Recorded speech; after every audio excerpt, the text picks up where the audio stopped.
The Russian founder of the Telegram messaging app, Pavel Durov, has been arrested at a French airport. Reports say authorities have been investigating a lack of moderators on the app, which they say allows criminal activity to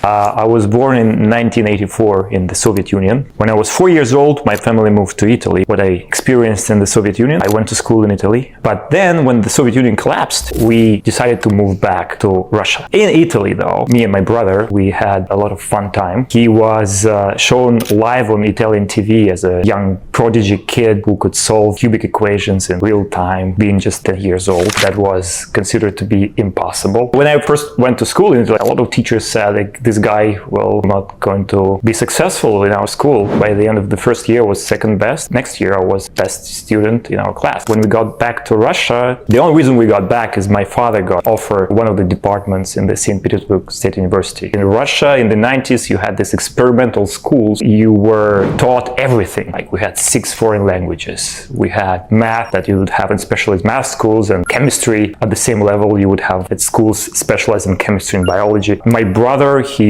became world champion in maths, international Olympiads in maths and programming. But we both were very passionate about coding, designing stuff. I was in the university, I was building websites for my fellow students.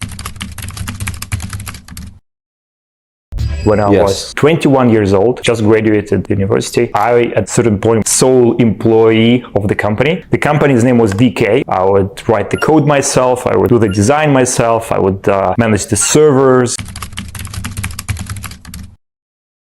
2011, when we faced our first issues, the Russian opposition started to use VK to organize large protests in Russia. We were requested to ban these communities on VK by the government. In 2013, we had a similar situation. We received requests saying you have to give us the private data of the organizers of these protests. At the end of that year, I had to make a difficult decision because I was offered choice between 2 suboptimal options: sell my stake in the company, retire, resign as the CEO, and leave the country. You know, Telegram is spreading like forest fire. 2.5 million users sign up every day. We've never spent anything on acquiring users for marketing purposes. We never promoted Telegram on other social platforms in any way. It was a bit painful. Obviously, my first company I created myself, there was a lot of creativity, time and effort invested in that platform. I understood that I would want to take orders from anyone. But for me, it was never about, you know, becoming rich. For me, everything in my life was about becoming free. The idea for Telegram came when we were still based in Russia. Armed policemen would come to my house, try to break in, because I refused to take down these opposition groups. I realized there is no secure means of communication. Every tool to communicate I could use was not really secure, not encrypted. It was not safe to use them. So I thought it could be a good idea to actually come up with a decently encrypted messaging app. And my brother, he was able to create this encryption standard. He designed the basic principles, the Telegram's encryption. When I was in the US, I brought an engineer that is working for Telegram. And there was an attempt to secretly hire my engineer behind my back by cybersecurity officers or agents. They were trying to persuade him to use certain open source tools that he would integrate into the Telegram's code that, in my understanding, would serve as backdoors. There is no reason for my engineer to make up the stories. Also because I personally experienced similar pressure in the US. I would say the largest pressure towards Telegram is not coming from governments.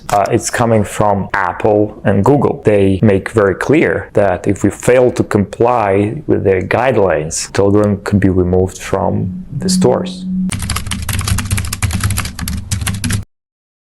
August last year, I arrived in Paris. I'm greeted in the airport. I was greeted by a policeman, asked me to follow them. Julia, my girlfriend, she was worried. She was asking me, is it all right? I said, it's all right. I was very confused at first because I have nothing to do with crime. At that moment, I realized that it's not something I did, it's something other people did using the app I created, Telegram. They took my phone. I wasn't allowed to contact anyone except for my assistant. Then I spent 4 days in police custody at the building in south of Paris. 7 square meter room or 70 square feet room, no windows, concrete block, a bed this narrow, no linen, no pillow, mattress this thin, like yoga mat this thin, maybe 1 centimeter, half inch, and constantly blinking light. The door was very securely locked. It was a solitary cell. When I was in police custody, I heard from one of the policemen. He told me every newspaper in the world is covering this. But I asked him, what do newspapers write about this case? And he told me everything but truth.